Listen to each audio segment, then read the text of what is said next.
Good morning, everyone. Happy Sunday. Welcome to the channel, Shelly's Millions, where we talk about finance, money, and budget. Oftentimes, it is dictated by what you guys want to talk about. So let me know in the chat. As most of you know, my regular job is managing a movie theater, and something kind of exciting happened in the movie industry this past week. And I know Debbie always asks me what the number one movie is. So, the number one movie this week was a movie called Sinners. And what's exciting about that is this movie is in its second week. And last week it grossed, I want to say 48 million. And this week it still grossed 45 million. So normally, especially for horror movies, because it's about vampires, horror movies normally drop a lot, like more than 50%. So if it did 48 million its first weekend, you would expect it to do like 24 million or less in its second weekend. But for it to do 45 million is just really phenomenal. And we actually, at my location, we felt we were busier than we were weekend one with it. So that's really cool. The movie industry has like not bounced back completely after the pandemic. And so it's really nice to have like a full theater and some excitement and people excited going out for the movie. Also, I guess I should share this with you because the movie has like a crazy good rating on Rotten Tomatoes. It is almost unheard of. Um, Sean, I don't know. Here's the thing. And this ties into like finance. So we'll talk about this for a second. My schedule is insane. Yesterday I worked from 6 p.m. and I got off work at 3:30 a.m. 3:33 a.m. to be exact. Hi Cindy. And so I have not even had 8 hours sleep. You guys know that my mom and I tried to play bingo like the last 2 weekends in a row, and she they were closed. So we're gonna try again today. So I'm probably by the time I'm done with that, I'm probably just gonna come home and crash. You guys can always tell like how tired I am. I don't know if this is a lazy eye or what this is, but this eye is not nearly as open as this eye. And that's always when I haven't had enough sleep. And my mom's like, "Why do you do YouTube?" Because I'm not making like crazy money or anything at it. I enjoy keeping my commitments, right? And this helps keep me accountable and I enjoy it. It's kind of like a Sunday morning check-in. So I appreciate you stopping in and I do want to chat. I just don't know when I'm going to have time.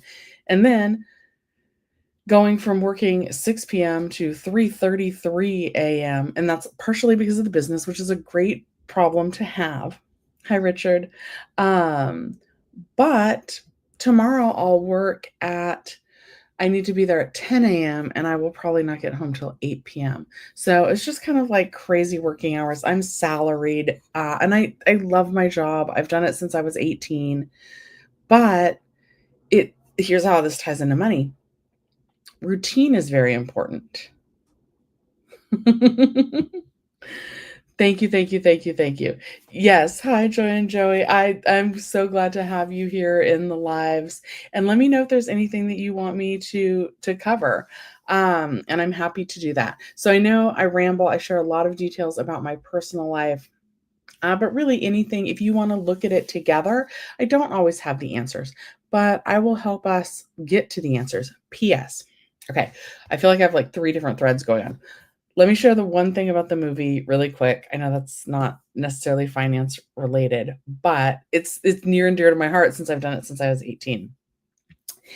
And hold on one second. Okay. So the cool thing, not only is it cool that this movie is in its second week and grossed almost as high as it did its first week, but the Rotten Tomatoes score, right? Which is like it's a website that like ranks these movies. Oh, where are you? Oh, and then we're getting Thunderbolts. We are going to be busy at the movies, you guys. Okay, so here's Sinners, right? And it has a 98% critics score and a 97% audience score with over 10,000 verified reviews. So that means that over 10,000 people have taken their time to go on and rate this movie. And that's going to cover like a broad range of people too, right? All different walks of life at 10,000 people taking time out of their day to write this review. And it's at 97%. It's unheard of. So I haven't seen it yet. I would like to see it. Some people have seen it 5 times already, and it's just exciting to me because this is the industry that I work in, and it's really nice to see people passionate about going to the movies again. Okay, now Joy and Joey, I promised that I would look into there's an app called Fetch Rewards. Let me see if I can pull it up and then link to it again. So I'm really enjoying Fetch, and let me see if I'm gonna drop my referral code, I think, in the chat is what I'll do. Yes, we can look into that in a second. I did.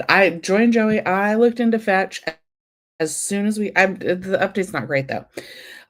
So it's an app that I am liking. I already almost have like a $10 reward back, and I've only been using it about 2 weeks. So, and you can redeem the rewards for places like Amazon. So you just upload your receipts. What I like about Fetch is you don't have to plan in advance. Like Ibotta, you have to load up in your cart. Yeah, I am honest.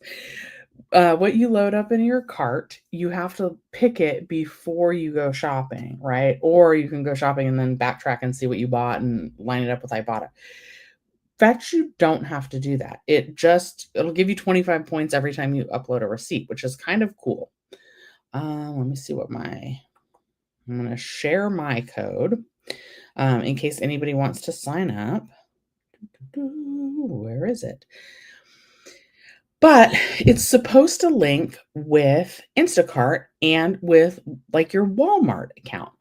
And I have an Instacart account, and Joy and Joey has a Walmart account, and neither one of us are getting our points when we are syncing. You're supposed to sync it, and it's supposed to automatically give you your points on Fetch automatically. You don't have to take a picture of anything. It's just supposed to link.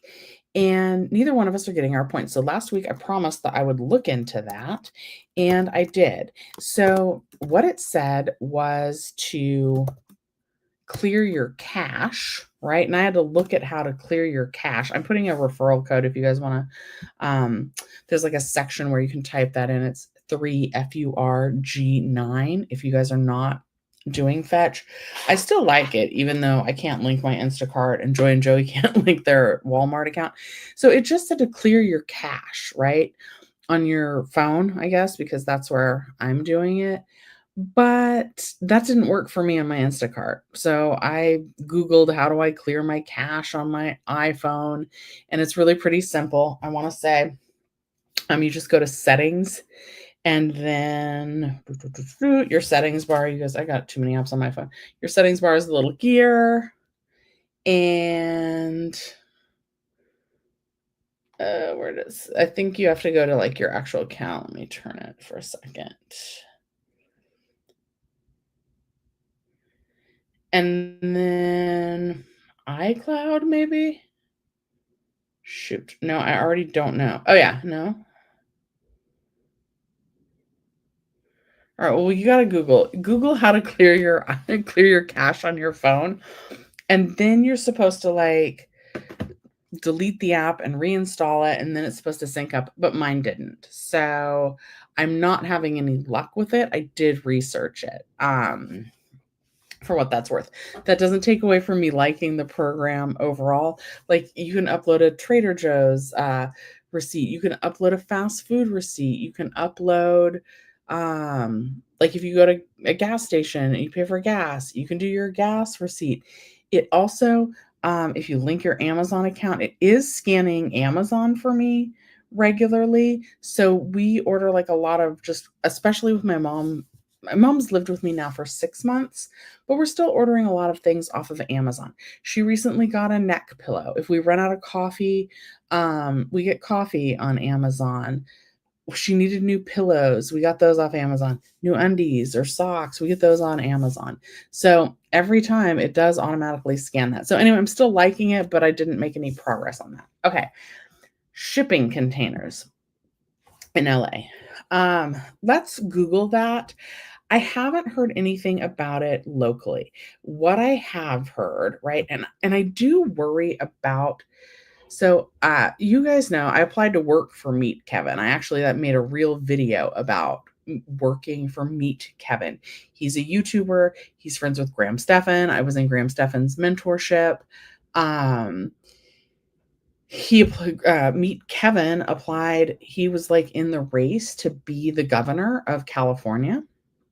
He didn't win, but he is very involved in like California politics, and love him or hate him, I do think he does his research and I find him to be knowledgeable about California issues. I don't always side with him the way he thinks, but he's well spoken on it and is familiar with how, all these things are working. So he says that Q1 quarter one numbers are going to be good.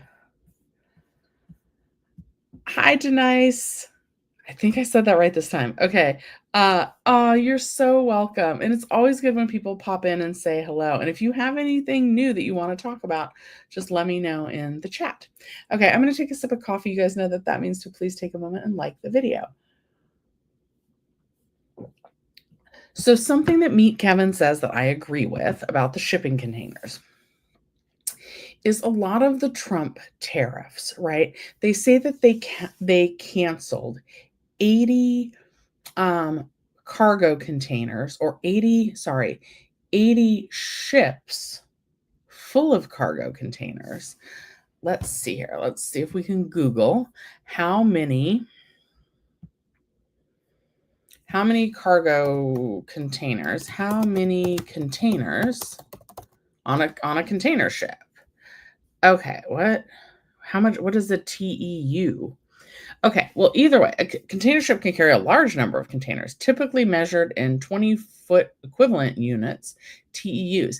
The average capacity is 15,000 TEUs, but some ships, like the MSC Irina, can hold up to 24,346 TEUs.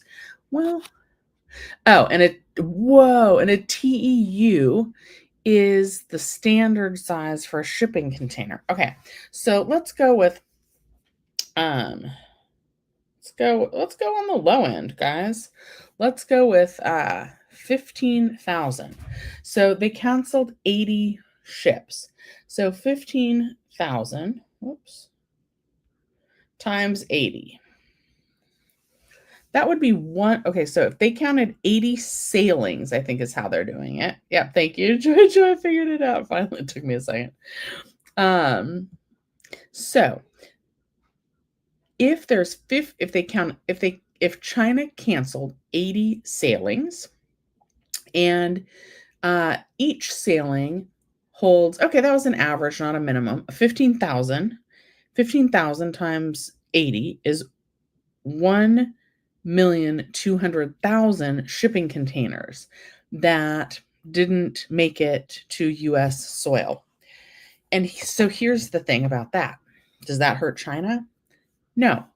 Does that mean that maybe we can talk about that next? Okay, Cindy wants to know, how is the fire cleanup going, and when do they think rebuilding will start? Also, how is LA budget cutting funding? Oh, not great. Okay, we have too many things and not enough money to pay them. Okay, so on the shipping containers, that is going to affect jobs in the that's future jobs, right? It's not going to affect things immediately, right?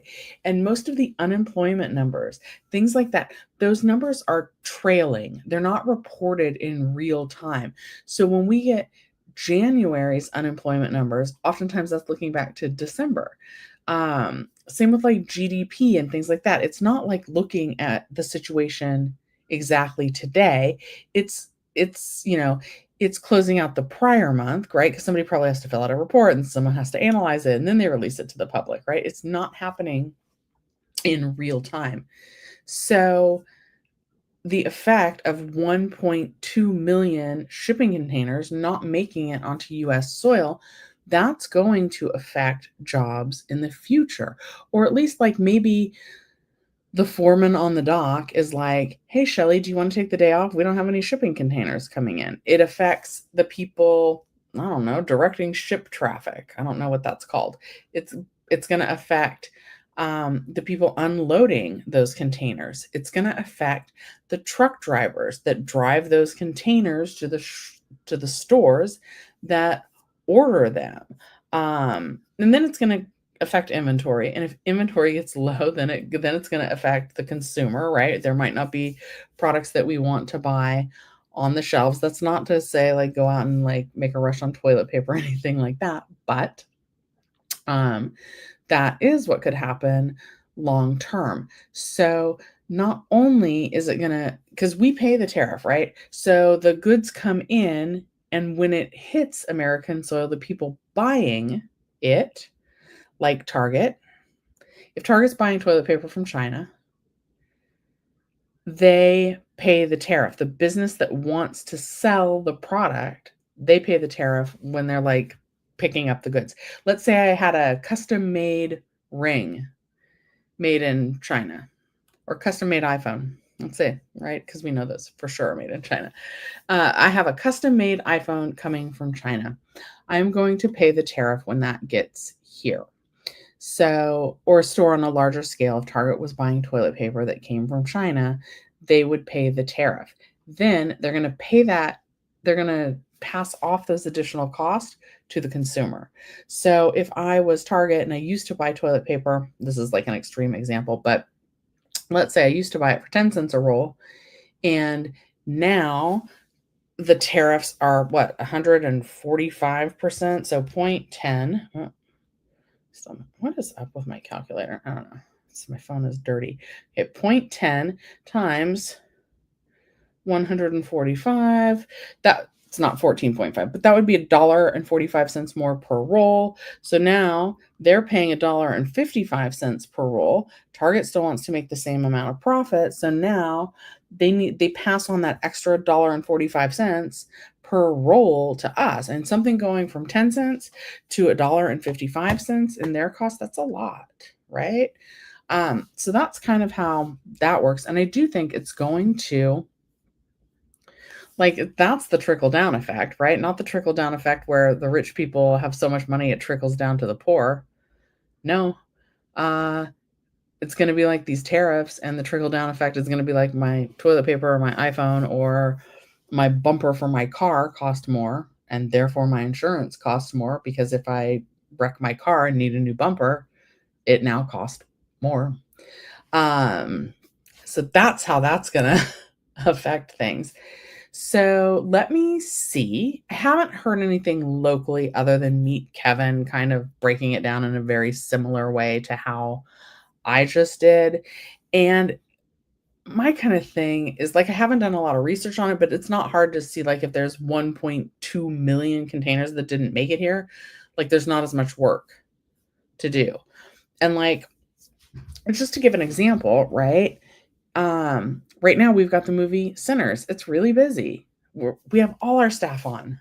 We have as many people as can stay. We're asking people to stay late. We're asking people to come in that weren't scheduled. I do the scheduling. I definitely schedule appropriately and never have to call in additional people, only if someone else is sick. But we schedule based on needs of the business. So if all of a sudden I was doing if I had 1.2 million less customers than I did the prior week, I'm going to have to cut hours, right? That's my job. My jobs as managers are to make sure that the business remains profitable. So you have to look at the trends. Oh, I have this many less ships coming in, so I need this many less employees next week than I did the prior week, right? So that's how I'm thinking about it. But let's see if there's any concrete evidence. Okay, Joy and Joy says, I'm still trying to figure out why everyone thought toilet paper and paper towels were so important during the pandemic. I mean, we do need to wipe our peach, and who has? But it was craziness. It was a little bit. And I remember during the pandemic, you guys, because we do order commercial toilet paper, we locked it up. We had like a lot, like movie theaters use a lot of toilet paper. We locked it up in the office as if it were gold. It was so crazy. We did not need it, thankfully. It was still there after the pandemic when we reopened. Okay. Let's see. We're gonna Google it. Have the tariffs? Oh my goodness! Come on, I can't type today. Tariffs caused the ports to cut back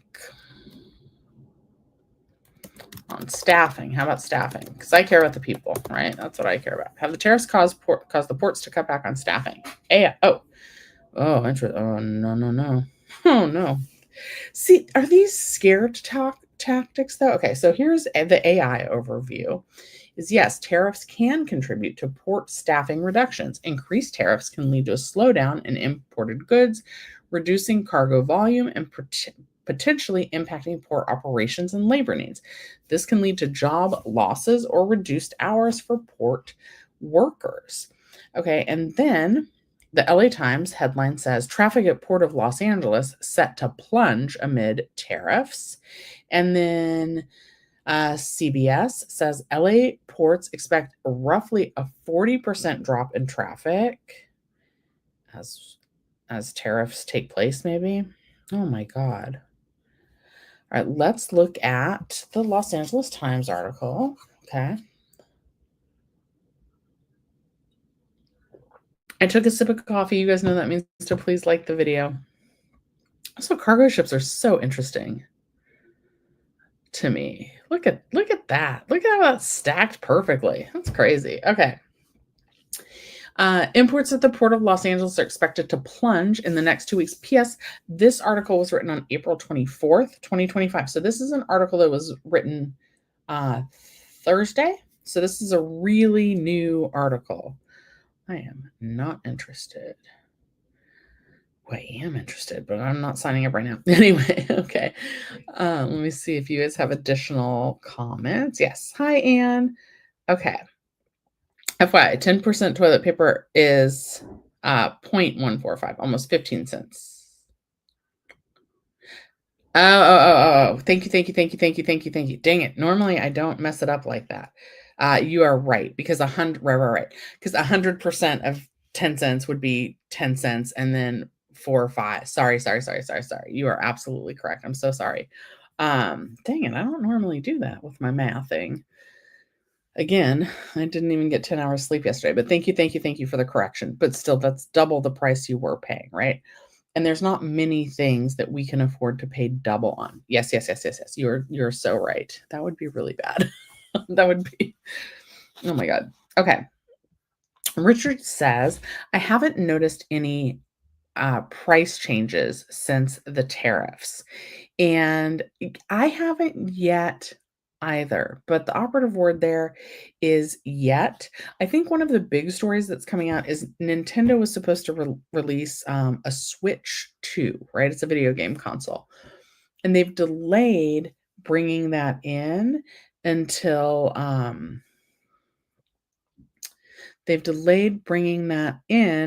they work out some of the tariffs. Why is my internet lagging? Anyway, okay. Scattershot 8 says that you're on the East Coast and your dollar stores are closing. Ours have been closing. We lost our 99-cent store. Yes. Okay, so in the toilet paper example, if your toilet, but that's not necessary. Okay, so let me finish reading the comment. Anne says, making toilet paper, if it were 10 cents per roll that Target was buying it for from China, and then now it was 15 cents, that would make it 25 cents a roll. That would make it 25 cents a roll for Target. But sometimes, right, businesses definitely do this. Sometimes good old Target's like, "Oh, well, the American," and it's not just Target, right? And, like, I don't know specifically that Target's doing this, it just creates a little window for businesses to do this.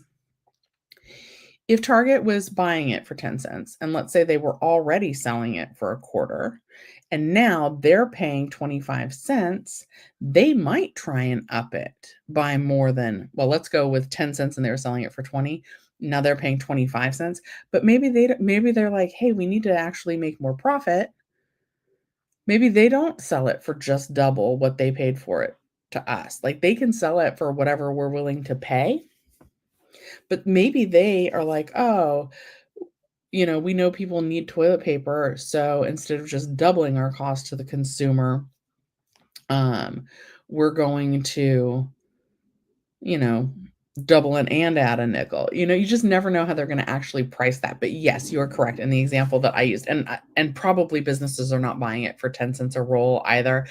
Again, just like kind of an example to illustrate, the increase in cost on things as a result of the tariffs. But yes, yes, yes, you're absolutely correct on that as well.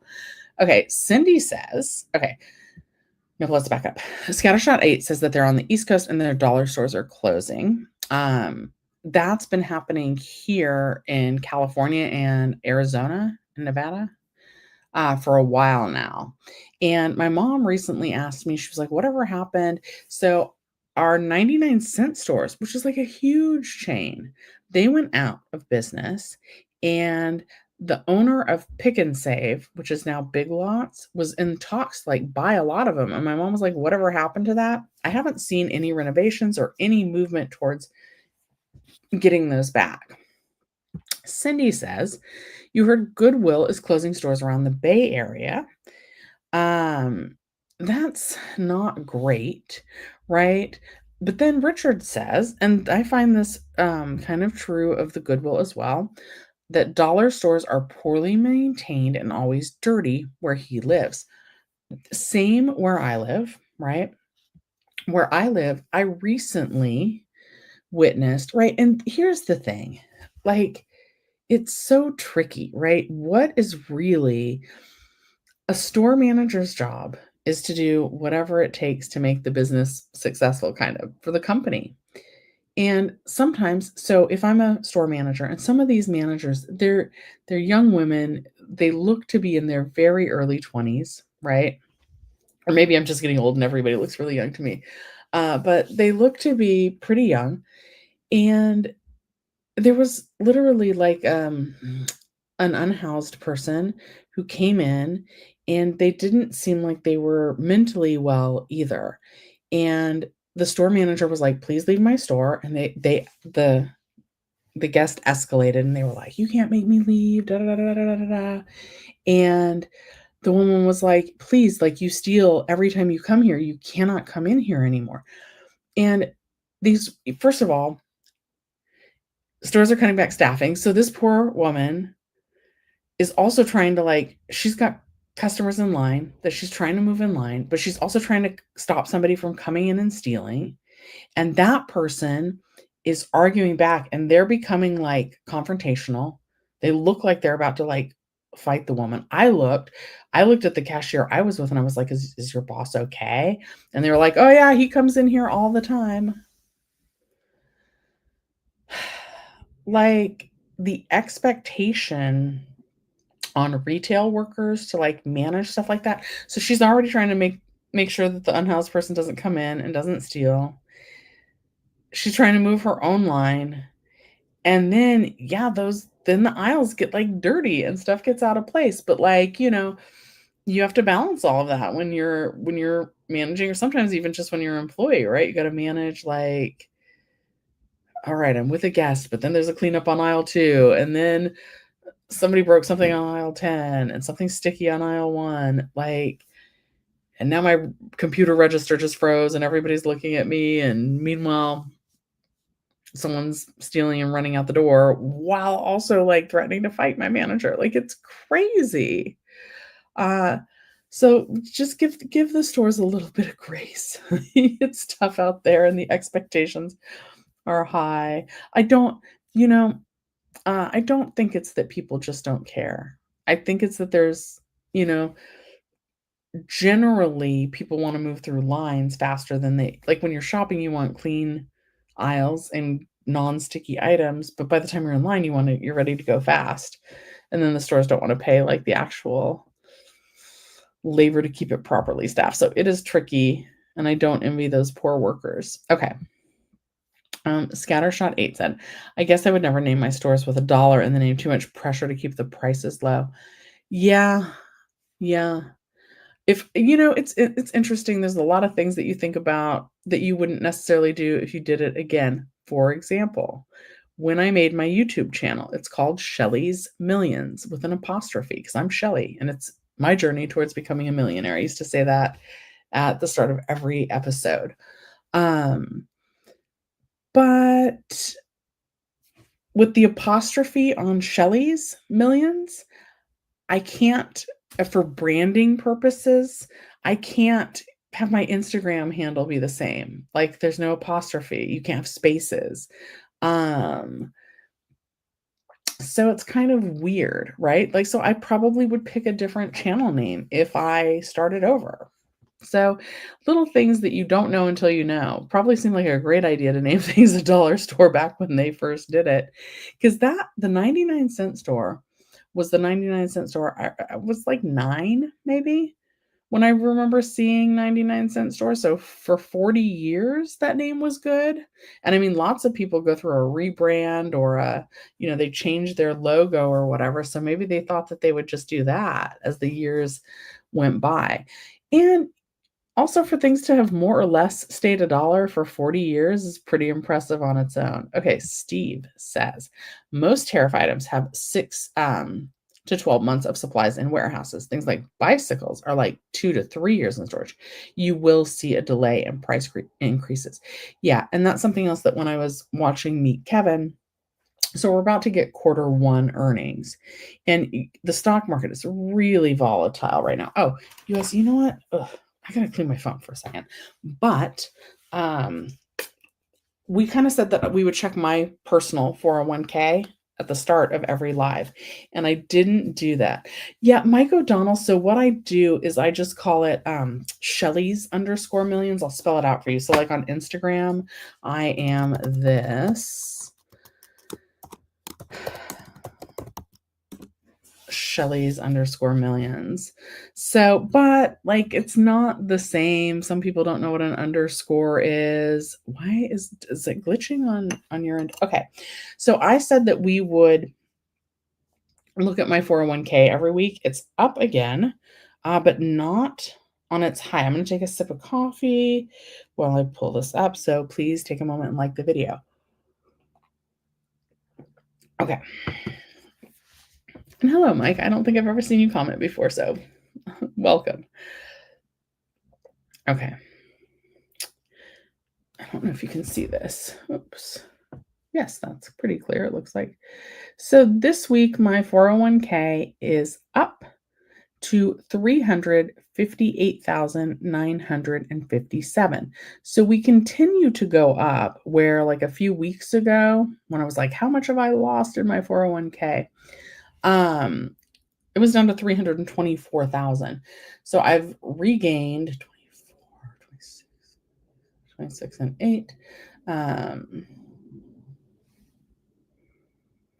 $33,000. But last year, like most of the time, it was in the high 380s or it was over 400,000. So I'm still not back to what that was. So it's coming up, but I'm down from a high, which is why they tell you not to check it all the time, because it's hard emotionally to watch it go from over 400,000 to all the way down to 324,000. That was a bad week. That was a loss of like over $75,000. Like that's more, almost more than my annual salary. That's a lot of money to see go away. Okay. Anyway, so that's where my 401k is at right now. So the stock market's really volatile right now, but they're saying we're not going to see like the effects of the tariffs until like not anywhere near quarter 1, but maybe quarter 2, maybe quarter 3. And then hopefully by the end of the year, all this nonsense is back to normal. Okay. Mike O'Donnell says Dollar Tree net profits went down by 16.5% quarter four 2024. And that was before the tariffs. I foresee more closures. That's not great. Some of that, at least in California, we have a really high minimum wage. And I think sometimes that plays into things. Five Below store has a lot over $5 now. I have only been to a Five Below once. I almost jumped chains and worked at a different movie theater, and it was going to be below a Five Below. So after my interview, I went and I looked around the Five Below. I didn't find that they had a lot of things that I would need. I didn't see a lot of groceries. I saw a lot of like knockoff toys. I saw a lot of like t-shirts that like didn't quite look right. I think you can get like Squishmallows there. I'm not a Squishmallows person, but I don't know. What do we get at Five Below? And sometimes there's just like some cool little gadget that you don't really need though. So and maybe this is why I don't buy a lot of extra stuff now.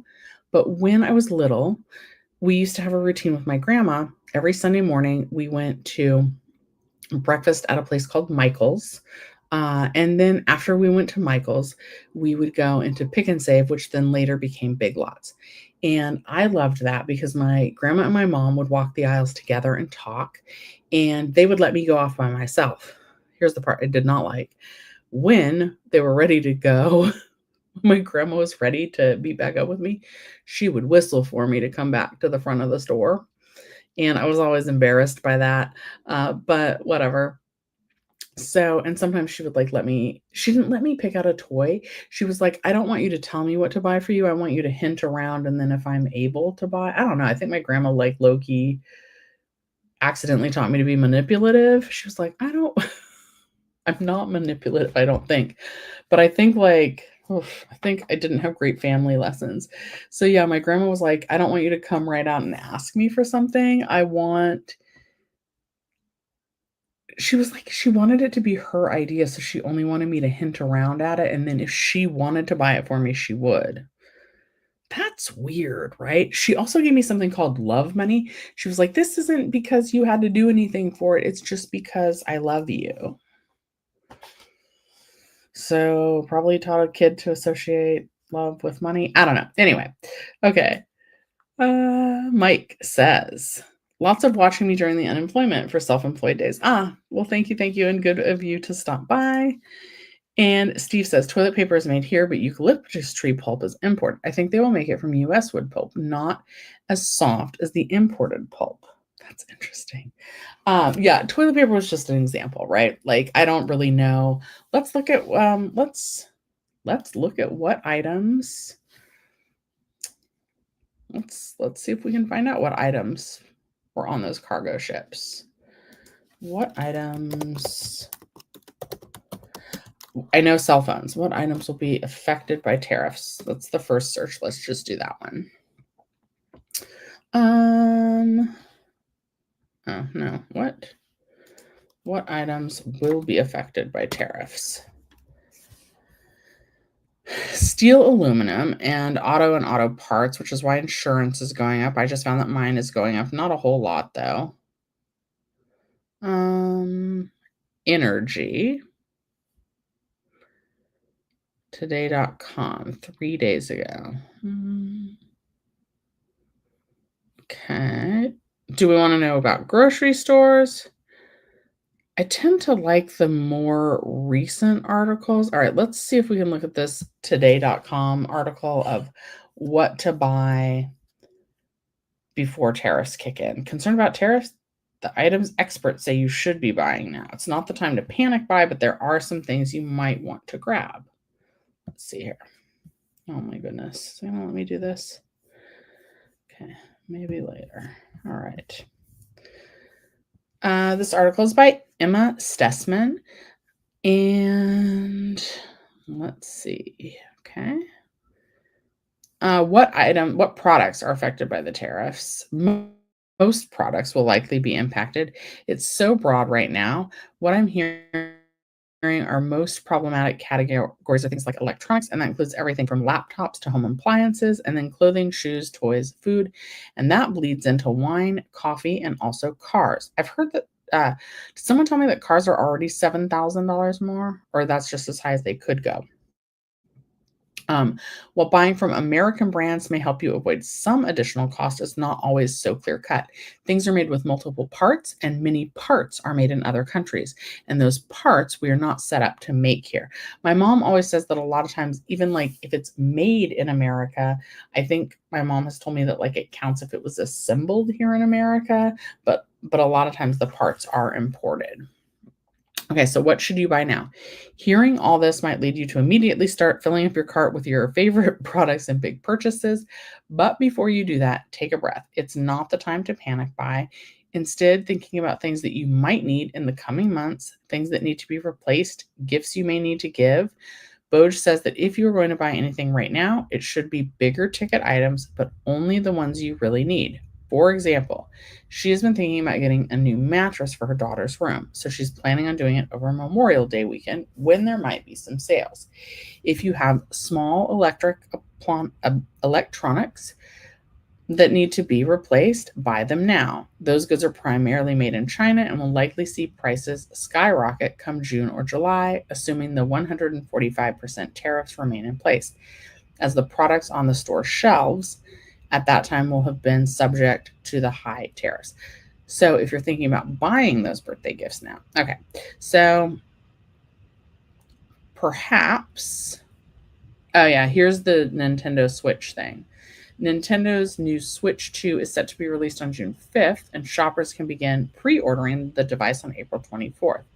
Nintendo shared in a statement that it will remain at its previously announced price of $449.99. However, accessories for the new device will experience price adjustments due to market changes. Additionally, Nintendo shared that the adjustments to the price of any Nintendo product are possible in the future. That being said, if there are Nintendo items on your list, it might be a good idea to purchase them now. This compact, lightweight version of the brand's popular device currently retails for under $200 and allows you to play all the games no matter where you are. Okay, so MacBooks, toys potentially,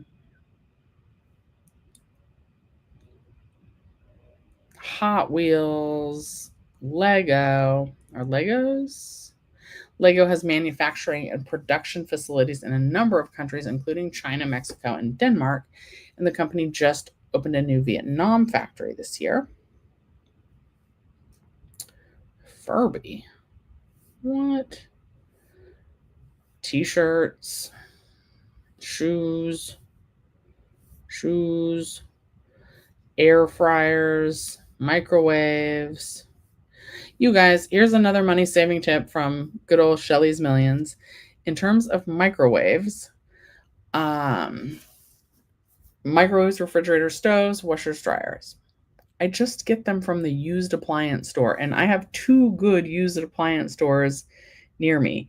You can Yelp used appliance store, you can Google used appliance store, or the way I found out about both of the ones by me is like you're just driving by in the neighborhood and you see refrigerators on the curb, and then you look up and it says Steve's secondhand appliances, or like whatever it's called in your area, you know?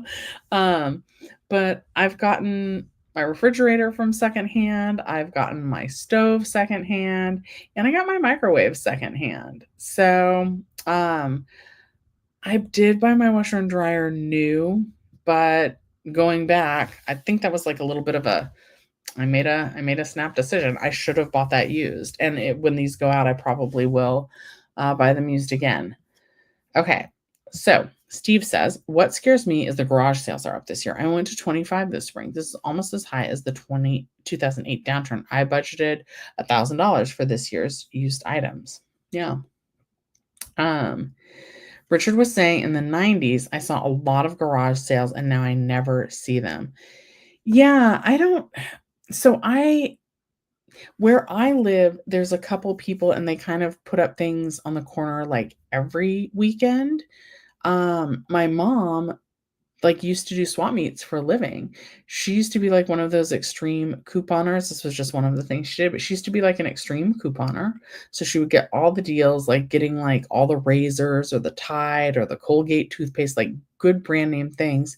She would have me help her. We would go shopping. We would hit up tons of CVS's. And I know people feel differently about these, that like you're taking the deals from the other people. And some people donated it, to churches or whatever. My mom resold it at the swap meet for less than it would cost somebody to go buy it without the coupon and without the deal and without putting the time to shop it in. So, and then she would also do some like garage sale items.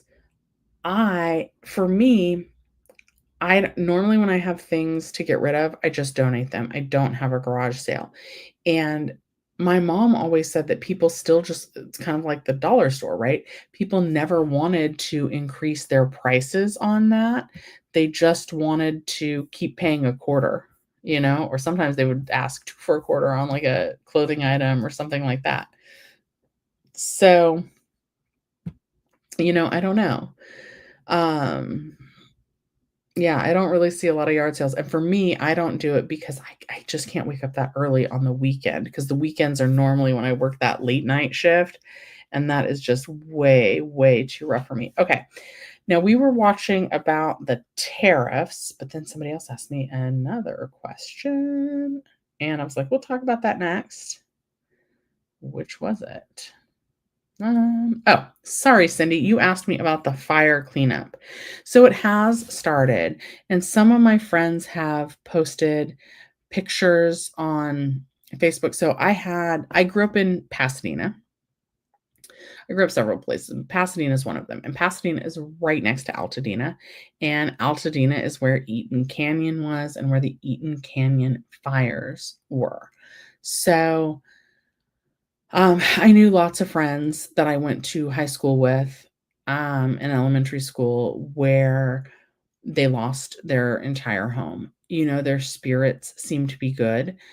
Um, but so they're just like leveling everything, right? They're just removing debris and leveling things. And that part, from what I can tell from my actual friends post, seems to be going okay. People are still snapping up the land. Like, for people that wanna sell, it seems like the land is not at a discount. It seems like it's really expensive, and it's gonna take years and years and years, though, to rebuild. Like, I don't think we're anywhere near it. And it's interesting because what people are saying now about the fires and building and what goes in that place is builders and developers are wanting to put in more like apartment buildings and high rises and condos and townhouses and um, things like that. And both of these neighborhoods were mostly comprised of single family residences. And the people are saying, they're like, we didn't buy into a neighborhood that's not the neighborhood that we want to come back to. Some people aren't interested in coming back to the neighborhood at all. It's too painful after watching everything that, you know, happened, and they're ready to start fresh somewhere else, maybe somewhere where it is easier to get homeowners insurance, maybe a state where like Californians, we pay 15% income tax. There are some states that don't have any income tax at the state level. So there's lots of factors, and I think it's going to take a long, long time. Let me see if I can find out when. Let's just look it up. When can I rebuild my house in Altadena? When can I rebuild my house? Okay. All right. Wow. Okay. All right, let's look at this timeline. All right. We're going to go to the .gov site. We're not going to use the AI, even though that's uh-oh.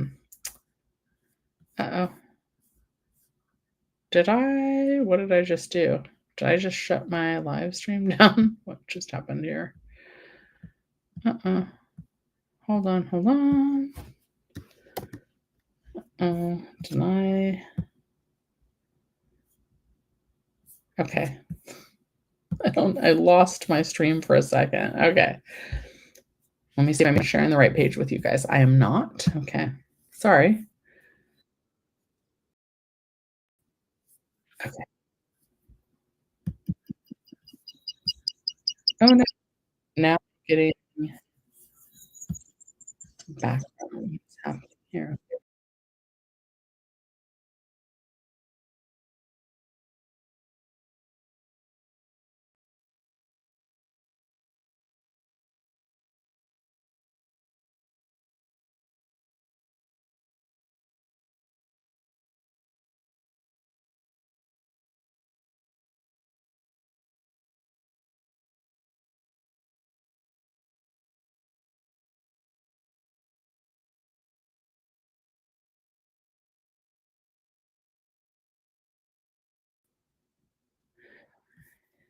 Yeah.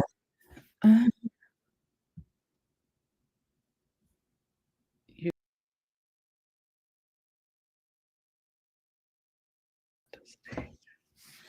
something is going on with. Oh, I might have to stop. Somehow I've got 2 windows open, and that's not great. How's the sound for you guys?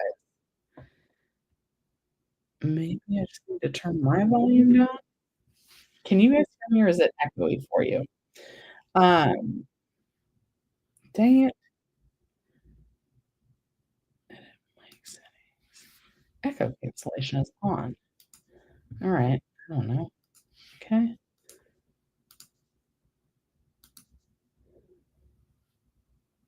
Alright. Can you guys still hear me? Can you guys let me know in the chat if you can hear me? Anyway, so we're looking at the rebuilding and the timeline for the fires. And this says, Los Angeles County is committed to a streamlined rebuilding process and has established one-stop permit centers where residents can get help navigating the process. That sounds like something that I would really like to help work at. Okay, anyway, as debris clearance continues, residents can begin the rebuilding process and apply for permits. Let me just check back and see if you guys. Okay, perfect, perfect. Okay, good, good. Glad my son is back. Okay, so as debris clearance continues, which is what I have seen, um, from my friends' pages, and that part happens so fast. It's just what I think is really crazy is it goes from the fires and everything is gone so, so quickly, and then you kind of see the debris and people searching through it, and then it's just flat. It's just flat again. And, like, trees growing and bushes growing and shrubs growing and weeds growing, in some of the debris, and so there's, this you've lost everything, and it's gone, and it's flat. And then there's signs of life coming back, which is good, but it's just I cannot imagine that. Okay, so as debris clearance continues, residents can begin the rebuilding process and apply for permits. Construction cannot begin until the debris removal phase is complete. So I wonder if that means, like, debris through the whole neighborhood or just your individual property. The residents who wish to rebuild are encouraged to apply for the necessary permits as soon as they are ready to. The specific applications and requirements for rebuilding will vary by city or community of residents.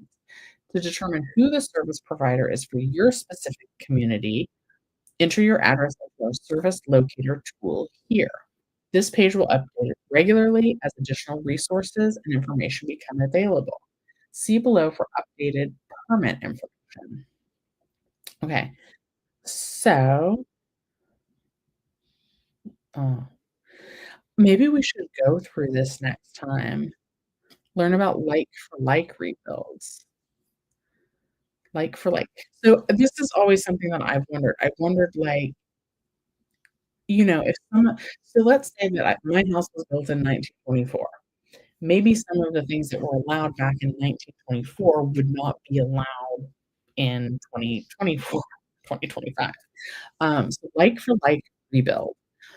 LA County has provided expedited permitting timelines for specific types of rebuild projects, including like for like rebuilds, to help support and speed up regional rebuilding efforts. Like for like rebuilds are defined as projects that intend to rebuild a house of the same size, in the same location, and for the same purpose as the previous structure that was located on the property but has since been damaged or destroyed by wildfire. Like for like rebuilds offer quicker permitting review and approval times than more complex projects, so that folks that are just looking to rebuild the house that they lost can do so as quickly and efficiently as possible. Like for like rebuilds may be approved with slight modifications to the previous structure's plan. So long okay, so I can change a little bit, so long as they do not increase the floor area, size, height, or building footprint by more than 10%. Rebuild projects that decrease in size or have an altered floor plan compared to the previous structure will also be considered like for like. Like for like structures do not need to comply with current zoning and setback requirements. However, they will need to comply with current building, fire, health, and safety code requirements. If you intend to build beyond a like-for-like replacement, such as a greater than 10% increase in size, the project would be subject to current development standards for non-like-for-like rebuilds in Altadena. This includes the Altadena Standards District. So it looks like it's gonna take a while. So step 1 is the site clearance and plan submissions. Step 2 is getting the permit. Step 3 is the construction and inspections, and step 4 is, moving in. All of this is very interesting, and I think that's something that I would really be interested in. Like, I wonder if they'll need more people to get certified to, um, to approve the houses. Anyway, so that's where we're at with that. Alright, you guys, um, I think I'm gonna go ahead and head out for the day. As always, it is great talking with you guys. Thank you for your questions today. Thank you so much for watching Shelley's Millions. I'll see you next time. Bye.